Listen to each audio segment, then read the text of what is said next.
Yeah, there we go.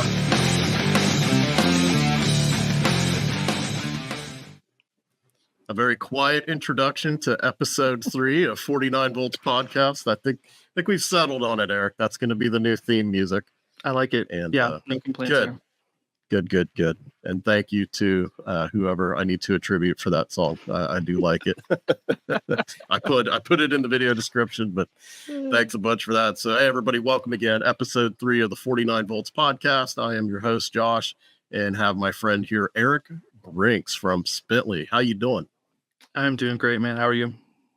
Awesome. Hey, thanks a bunch for coming on. And I realize most people around the industry probably know you, but Spintly is a little new to the U.S. market. So making some waves here early, over the last several months. Give us a little intro into what Spintly is and what you do there. Sure. And, thanks for having me on. Appreciate the opportunity. And I think more people probably know you than me. So, you win on that one, but it's not for anything good though. I didn't specify that. I'll let you know that one. But, yeah, man. So Spintly has been around for, about 5 years now, based in India, access control company, went to market kind of full solution. And, what we realized recently is we have some pretty cool technology that would actually be more advantageous to some of our, you can call former competitors. So this year we sort of relaunched ourself and our brand as an access control platform. So versus, being a system, full system provider, going after the channel and trying to grow that way, we're now working with other access control manufacturers to provide whatever parts and pieces they want out of our suite. So providing hardware and readers to some, software modules to others, and credentialing to all basically of those parties. So yeah, it's been really interesting so far. Have gotten a ton of traction here early, and so yeah, really excited about what we're doing. So is this product line, is this like a traditional approach, like some of the big names we're used to, or are you doing things a little bit differently with Spintly? Yeah, definitely a different approach. And really that was the appeal for me is I always kind of try to look for folks that are focusing on doing things differently, innovation, kind of going beyond what everybody else is doing today. So our big, sort of claim to fame at this point is our BLE mesh architecture. So rather than having a traditional panel that communicates hardwired to the readers, we have a gateway device, pretty familiar in the wireless lock space, that communicates via Bluetooth to the devices in the field. So that gateway spins up a mesh network, and then any device that's added will be communicating via BLE mesh, and then the gateway itself communicates up to the cloud. So it really offers some a bit of a change in opportunity for installers in how they can, look at a location that might be a little bit difficult to hardwire. It provides sort of a fresh look, and then looking toward the future with that device, it opens up a ton of opportunity with devices outside of just access control. So we're really focusing on becoming more of, a building IoT platform that includes access control. I love it. So now Spintly, of course, may be newer to the U.S. market, but like you said, they seem to be a pretty big name over in India and maybe in some other regions. I mean, do they have a pretty large percentage in some of these other regions? I mean, they look pretty well established overseas.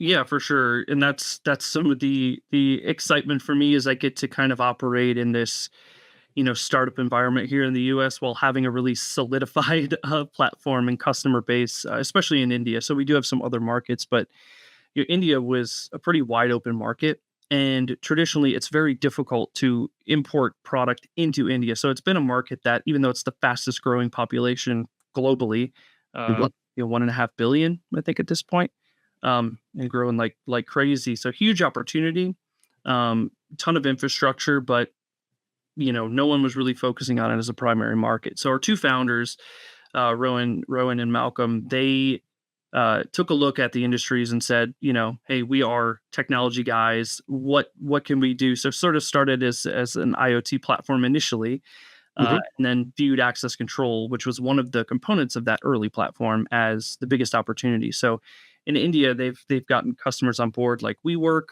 SmartWorks, which is part of Brookfield Properties, and a number of other large organizations that again obviously exist globally. Those brands are pretty familiar to folks. Yeah. We've capital markets. That also adds to not only the appeal of the platform, but gives folks a lot of confidence that like, hey, we can deploy our hardware, software in these environments and do so with a lot of success. Man, that's great. Well, I'm very excited for you. It sounds like a really exciting opportunity, and you've been working really hard at it. So yeah, pretty great to see. Appreciate so that. Very interesting. I mean, your history, like you said, you've really latched on with what I think are some very forward thinking platforms in your career in security. But it seems like we kind of work in reverse here. So now I own a marketing agency. Yep. And you actually came to the security industry starting with like a web development firm, right? Yeah. How'd you go from there to this? Yeah, it's funny. The first, I guess, 4 years of my career, like many folks, I did not plan on getting into sales. I think that's no surprise to anybody when somebody says that.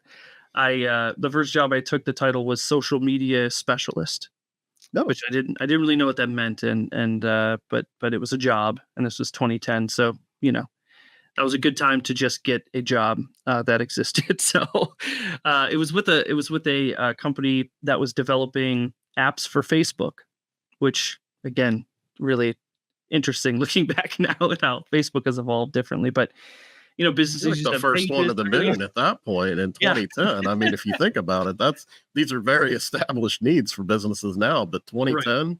I mean, that's got to be at the very front edge of all that, right?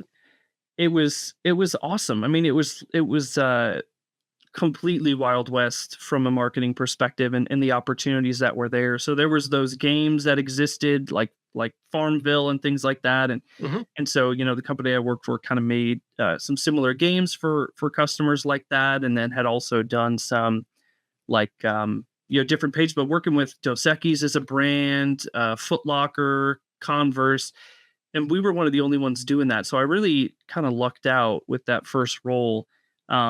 The only issue was after a couple of years, the Facebook stuff started phasing out in favor of mobile from the marketing perspective, and really the opportunities there.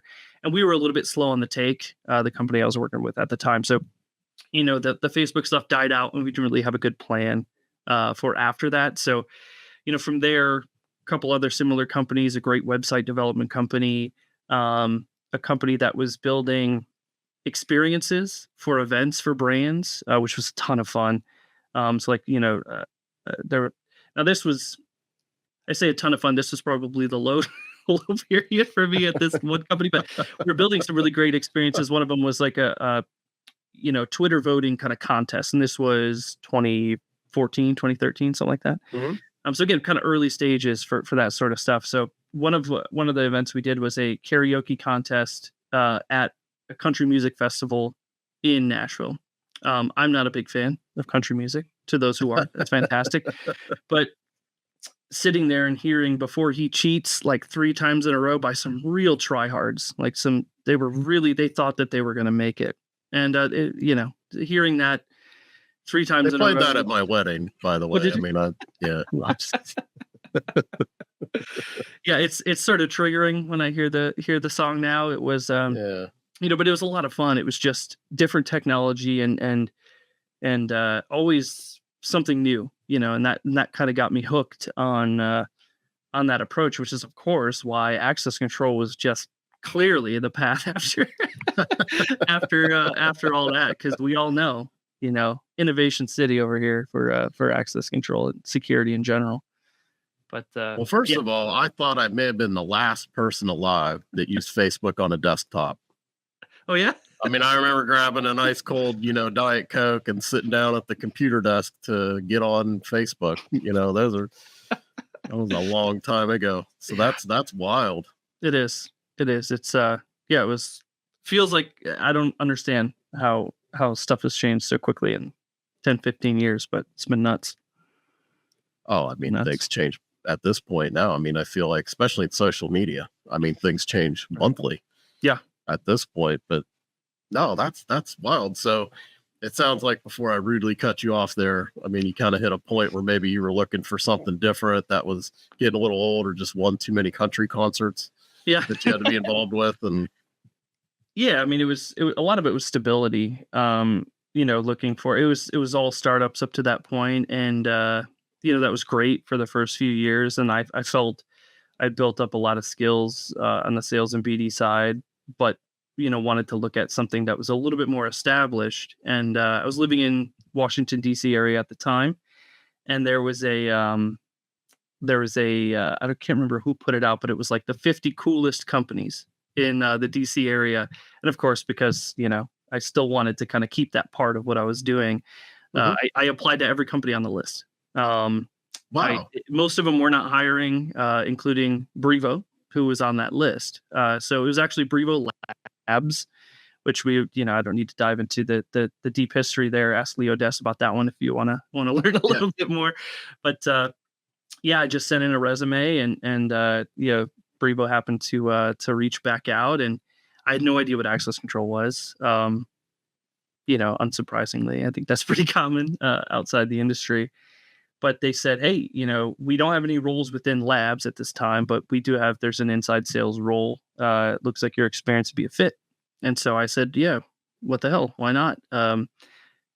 Saw cloud, and that was something I was familiar with. And so cloud technology, I thought, yeah, sure. Didn't realize, what else came along with it. So that was fun learning experience for me. But yeah, it was my first foray into the industry. And I think you could argue that Brevo at that point, so this is 2014, Brevo Mhm. at that point, 15 years in, was still far and away the cloud leader, and really pioneering that vision and that focus. So again, I feel like I kind of lucked out in choosing the right company there as well. Yeah. I mean, if we think 10 years ago, I mean, the cloud solutions, there weren't that many. I No. mean, it was pretty early on. I mean, I feel like they had to be absolutely one of the first. I mean, that experience that you had, I mean, do you think it was more the fact that being in a startup, you have to wear so many different hats and be nimble and figure things out? Or do you just think that it gave you a leg up just because you experienced technology that was a little more modern than maybe somebody that just always sold a traditional panel, you hang it in the closet? They didn't really think of it as like a cloud platform, or they didn't think about it as tech. It's just hardware, as access control. Did you think it was more of the startup environment, or just more of the technology that helped you? Yeah, I think a bit of both. The I startup should have gave environment. you a C. No, There should have been a C. That was my bad. no worries. Rookie interviewer here. We're good. I think we're good.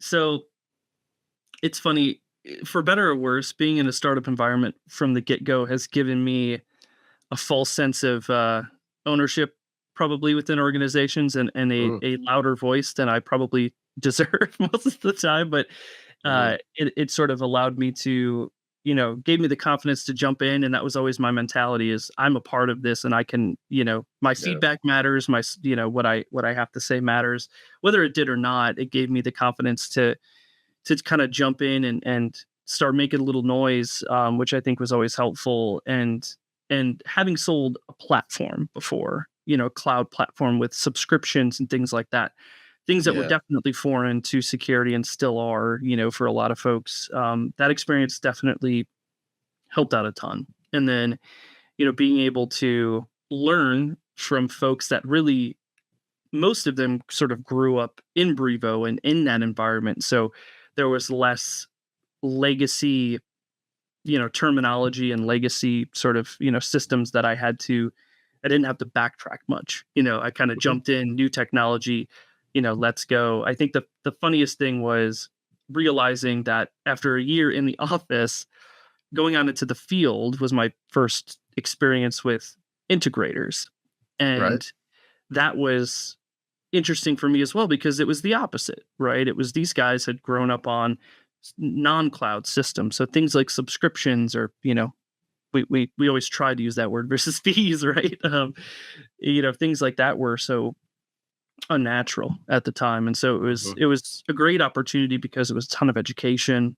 um, and then I learned so much back from that group. I would say it's the integrators that actually have kept me in access control, more so than anything else because, that combination of this new technology with these guys that have built successful businesses and have done so with what I considered and still do consider to be inferior technology a lot of the times.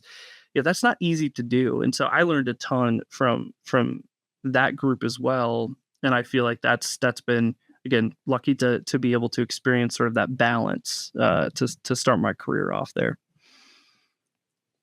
So, I mean, it sounds like you had a really good experience with the integrator. So that's one thing I wanted to ask you because, when I moved on to working for manufacturers a decade ago, of course, I was coming from the integrator side of it. So that was kind of like my appeal or my Yeah. ability to work with my customers initially was the fact that I really understood what they were going through and I really understood how they operated. And I think I was able to sell that, hey, I'm more than just a salesperson. So in Right. your case, I mean, was it help? I mean, it sounds like they were, and it wouldn't surprise me to hear this. It sounds like they were really interested in helping you learn Yeah. and get educated. And Yeah, for sure. I mean, some of it was me stepping in something that I didn't realize I'd be stepping in, and the kindness that I was shown yeah, yeah, here's why you don't say that, or here's why you don't do that. But it was tended to be very mutual and always has been, and still continues today with those relationships. And I yeah, think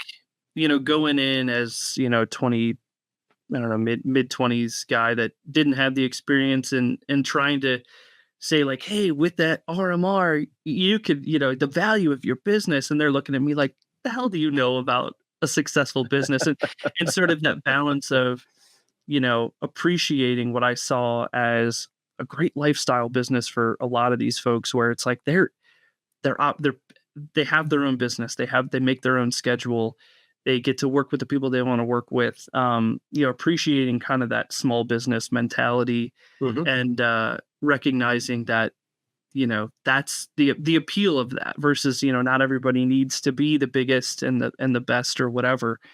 Just folks that want to deliver a great solution to their customers and then provide fantastic support after the fact. There's so much I respected from that. So that kind of mutual respect and mutual growth, I think was invaluable to me. It was awesome. And so the key for others out there who may be new to the industry, embrace the channel, embrace the great. integrators, learn Sure. from them, build a relationship. Don't just walk in and say, hey, idiots, you don't know anything if you don't buy my stuff and you don't. I've seen that happen before. That's Yeah. probably not a good approach in any industry. I don't No. think it's just ours. I mean, how do you feel things are looking now in that subscription world? I mean, do you think that it's working better now versus, maybe 10 years ago? Do you think that that's because they're changing their processes to, for me, I always thought as an integrator, you have the way that you pay your salespeople, the way that you win customers, and you kind of structure your accounting and really everything kind of revolves around how you sell your products. So Right. I always felt like maybe it was just a challenge to say, okay, well, this doesn't really fit any of that. So it's really hard for me to just try it. But I mean, I feel like everybody understands the value of it, not just for themselves, but for their customers. Right. So, I mean, Right. do you also sense that, or do you think that we're still kind of license oriented? I think it has definitely turned a corner, and that probably happened for me anyway, in my experience, about 3 to 4 years ago. Yeah, I think pandemic had a lot to do with it, but also customer a lot of the customer focus for security has shifted to IT. And that's, Mhm. so that's sort of forced the channel to recognize, okay, if this is my audience, you know, the the the folks that I've worked with on the channel recognize, okay, this is my customer now. What do they want?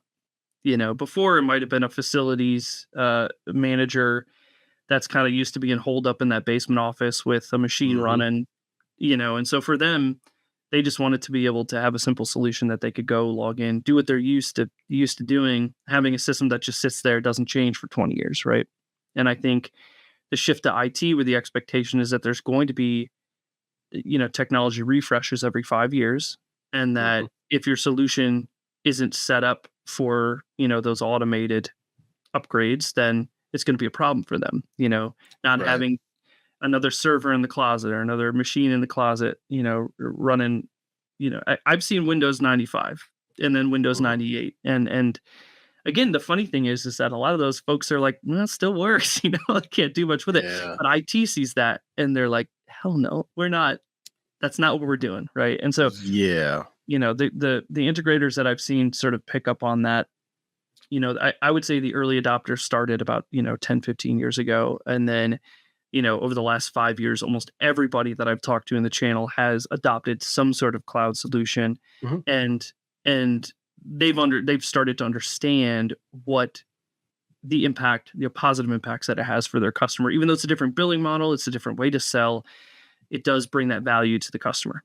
And that's what they care about. That's what the good ones care about, the ones that stay in business. That's all they care about. So, part of it was manufacturer education to the end user instead of just to the channel. So helping out the channel find these paths and to realize that.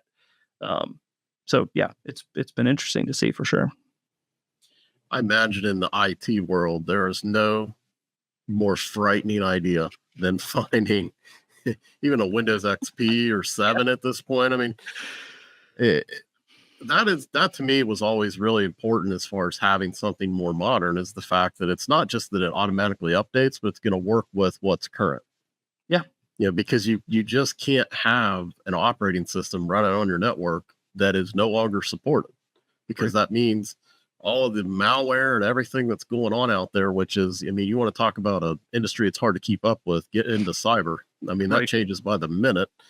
You're talking about something that's years out of date. I mean, it's just a huge vulnerability in today's world. So I would think the more IT is obviously involved with these things, I mean, they expect that. But yeah, absolutely. Absolutely. No, that's great. So what do you think is something right now that, I mean, obviously we heard about cloud for years, the cloud is coming. I kind of feel like, and I'm curious your thoughts on this, actually. I kind of feel like one of the reasons I feel that we've turned a corner in terms of security adopting cloud is I started hearing more questions instead of, are you cloud? Or, we should get into cloud. It became more like, what does that mean?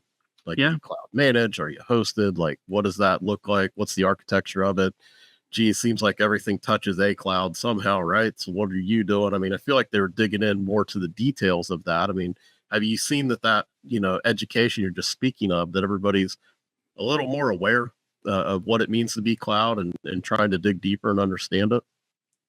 Yeah. And what's funny, and I think you've been a big part of this, we've really improved the education, as I talked about, with the channel, with the end users. I think historically and currently we're pretty bad at telling the right stories, and what we tend to do, and we've seen this from everything to, everything from cloud to wallet, especially is a big problem area with this sort of stuff. Is it's the check in a box or the Me Too or whatever you want to call it, but we have this now too. Look at, we do this too, and not focusing on what it means for the channel, what it means for the end user, what it means for the company itself.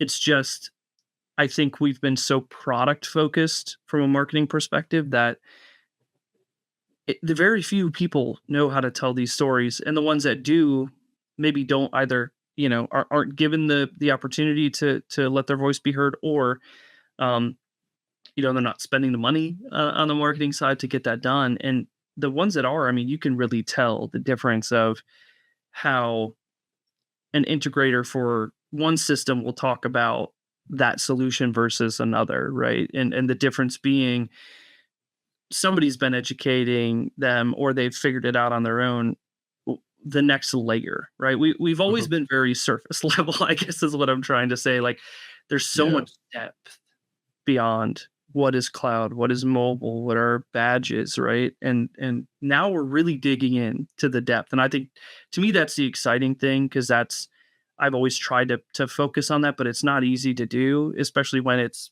when everything that's being sent out or published or whatever is just like, hey, this is now this, and we now offer this. It's a BLE credentials, wallet. I still see the same sort of problems over and over, the same sort of lack of depth, and that's the opportunity to me. Is you're starting to see more of it, Mhm, but a lot of it is driven outside of our industry too. You look at Apple and Google and how they're talking about mhm. wallet and the ecosystem, and then you still see most manufacturers just saying, "Hey, we now offer wallet. You can do this." Beep, with the reader. And it's like, that's great. It does. It's great. It's great technology. It works really well. It's fast, it's easy, it's all of this stuff. It's familiar to customers. But Mhm. what does it mean? Like, what is it actually doing, and what opportunities is it creating, and everything else? Those are still, there's still another layer we have to peel back for people to really start to understand. But like you said, it's we tend to be slow in the industry, 5 to 10 years behind IT. Probably, you could argue. I think it used to be about 10 years. Now I think it's 3 to 5. We're closing the gap a little bit. I would So agree. it's Yeah. encouraging to see for sure, but there's still so much work to be done, and it's going to take a consistent push from the entire industry to really make it happen. Yeah, maybe I'm out in left field on this, but I feel like that focus on the IT departments now. Hmm. The integrator is having to deal with IT departments now almost all of the time. And of course, that rolls up to the manufacturer as well. I know we get a lot of cyber surveys and a lot of detailed questions about architecture and how things work. So, I mean, do you think that maybe these IT departments not accepting just that base layer of data or information and you know it's cloud, you're good? I mean they're not going to just buy that, right? They want to Right. understand, they want to know where you're storing this in the cloud, and where is this data, and how do I get it back or make sure it's deleted if I want it deleted, and does it meet regional requirements? And I mean, they're not going to just take that at face value. So to me, it feels like I think the IT industry has actually helped. Like you said, 3 to 5 years, that may be accurate. And I mean, it's definitely not 10 anymore. No. I mean, I think that we keep pretty close pace now, and I think that they're really holding our industry accountable. Yeah, I think the accountability piece, that's huge, because, like you said, that they don't just take stuff at face value. They don't say, it's not like, oh, hey, cool, I can use my phone to get in the door. Neat, let's buy it. That's not how the teams evaluate from an IT perspective, and it has changed everything. Because the other part of it is, what else does IT manage? Every other system that is used by employees, every other system. Yeah.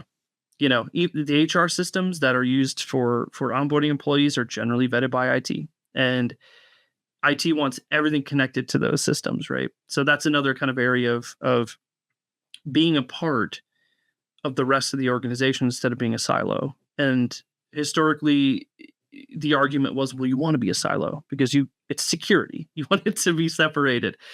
But it's really it's put this, like, this idea now. People are starting to understand that, like, oh, we're security is actually a segment of IT instead of it being its own thing. And when you start to realize that, then you can start to look, sit back and say, well, what else is available here? You know, uh, there's systems now, right, that control security, but also identity, but also the HR systems, but also, even building IoT devices, right? Everything pulled into one platform, because that's really, you know, a single interface. Even though these are different systems being used, IT is fine with that. And the other thing, if anybody's still not talking IT, they're the ones with the money. So Yeah. that's the other big thing, is like, they've got the money to spend. So they're the ones that you want involved, even if they don't have to be, because if they like something that they see, they'll they'll spend the money on it. So again, that's all part of the education piece, and part of, like, okay, what's important to IT, right? And you talked about it. It's the depth of, okay, cool, it's cloud. Where's it hosted? both location and company. Where's your data hosted? How is it controlled? How is it secured? Is it secured at rest? Is it secured? Is it encrypted transmission? All these things which we've sort of taken for granted, honestly, in everything that we've been doing. It's helped shape so much of what we've done over the last 5 to 10. And again, like you said, we're much more in lockstep now than we ever have been, for sure. It's amazing to me. I mean, I was at MCSE back when NT 4.0 was my core competency as a. Do you even know what that is? Most people don't. I was going to ask you. I don't know either. That's when Windows, Windows wouldn't connect to a network. Okay. So it started. I was a CNE and CNA with Novell. So Novell Network was how you established a client server network. And it was a separate piece of software you'd install on a computer so you could even have a network. And then NT was basically Microsoft's response to that. So you would have an NT server that would enforce all the policies of the network and establish that that peer-to-peer and client server network, whichever way you were doing it back then. And I mean, I remember connecting. There was like one type of modem that would connect to NT. It had very few drivers to connect to things. And I mean, I never would have fathomed this moment we're in now back then, because back then it was a 56K modem and that was your server connecting over dial-up. And I never would have thought in a million years that 99% of the threats to a business were coming through the internet, and that most businesses could not survive. Right. If they were not on the. Yeah, I mean, those were the days where it was like, yeah, the server's down. Like, oh, okay. Like, tell me something I care about. Right. Weirdo in IT. Why are you bothering me? Go sit in your corner. Right. And don't talk to people, because that's your job.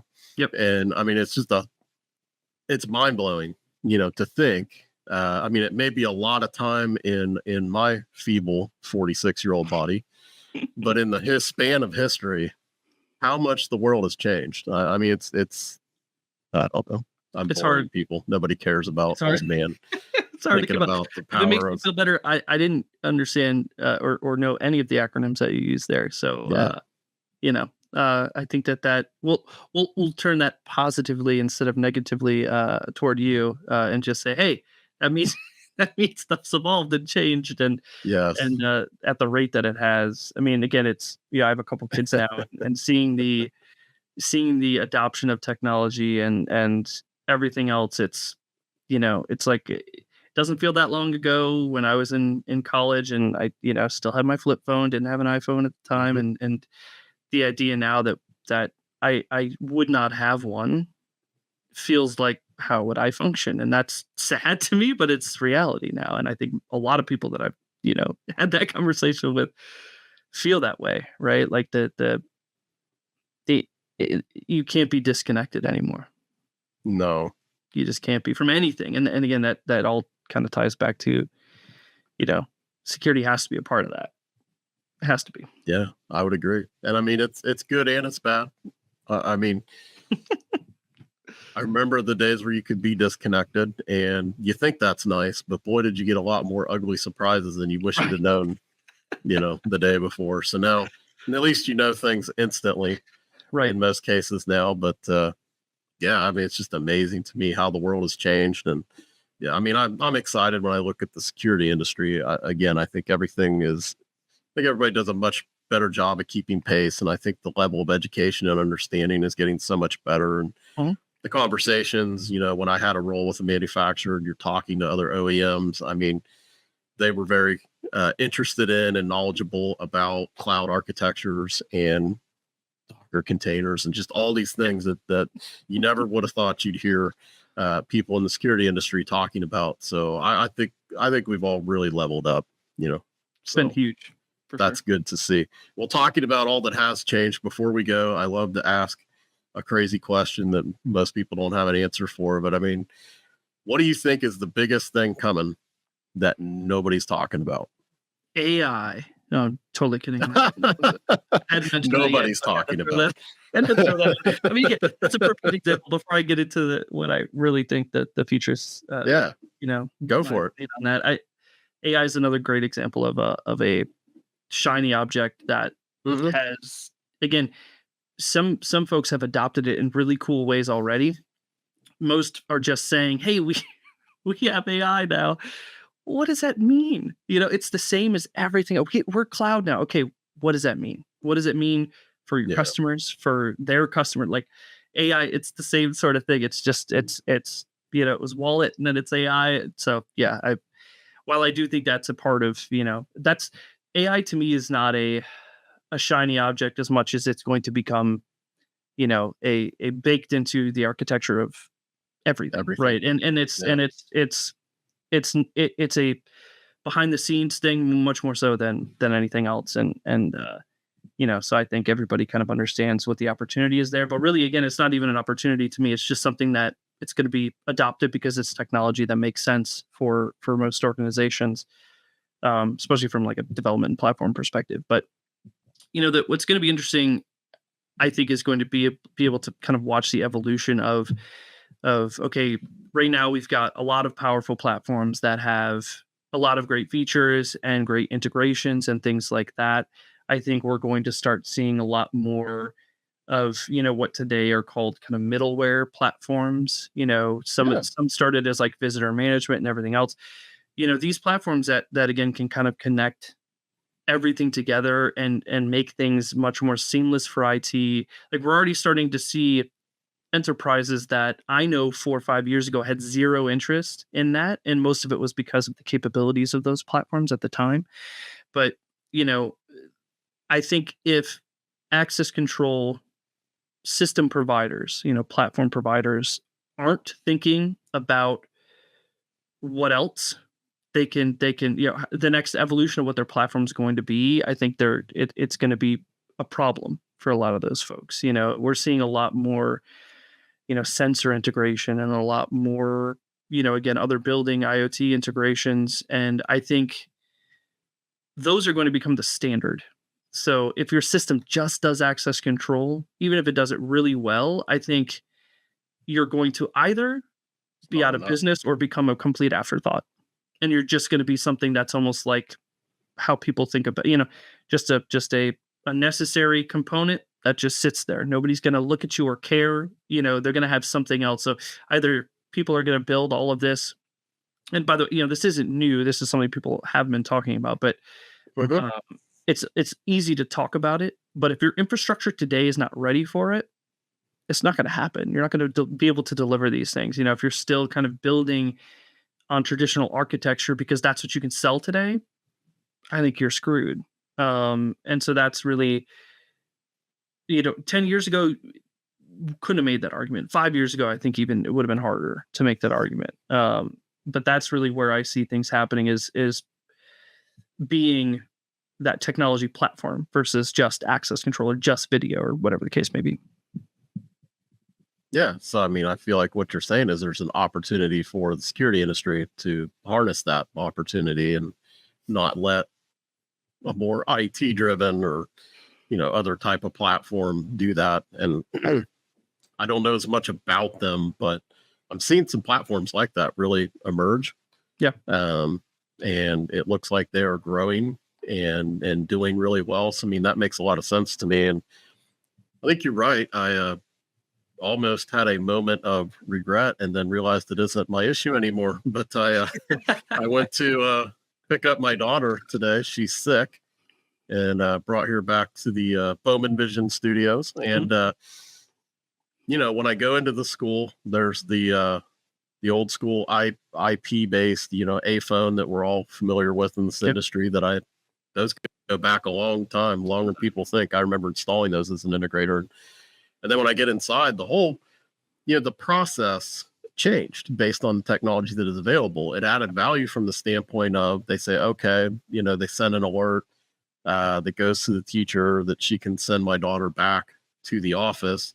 And then rather than going through a bunch of checks and balances, I go to that visitor management station. I scan my driver's license. It tells me everything, including my favorite ice cream flavor. And I acknowledge that I've shared my data with the world. And she signed out, and, Yep. you think about schools. and all the potential there just with the visitor management that you mentioned and all the tenant amenities and all the automation that could take place in multifamily units. And, like you said, I think just unlocking doors, we're really close to the point where I think that's going to be a big letdown for people. Yeah. I think we're maybe even a year ago, that would have been a nice to have. And I think really we're getting to a place where I think all customers want more. So yeah, it's a great point. That use case is been very interesting to me. I was in some visitor management companies sort of in between access control stints, and that's that area was, and really still is, a very clipboard driven process, and so there's a huge amount of opportunity there. But again, just having one thing is a difficult sell these days. Just having visitor, just having access, just having video. So that's where I think we're going to see a ton of evolution, some consolidation of companies, some integration's going to hit next level, I think, with how folks are working with one another. I think previously folks that were viewed as competitors before probably have a little bit of a different outlook towards one another now, because it's when you realize, rising tides, one, and then two, there's always going to be opportunities you can't capture as a platform. And so, that's one great way to do it, is partner with somebody that does what you don't do well. They do it really well. That's a great way to do it. And then the last thing I'll say is, when you look at what Amazon is doing and you look at what Apple has done with driving wallet into the industry, that's, there's platforms like Salesforce. There's a ton of other platforms that could very easily kind of jump right in. And, I think the assumption has always been, well, everybody thinks that they can do that, and then they try, and it's not as easy as it looks as an opportunity in access control. And while that's true, you're starting to see with how easy technology is now to set up, to install.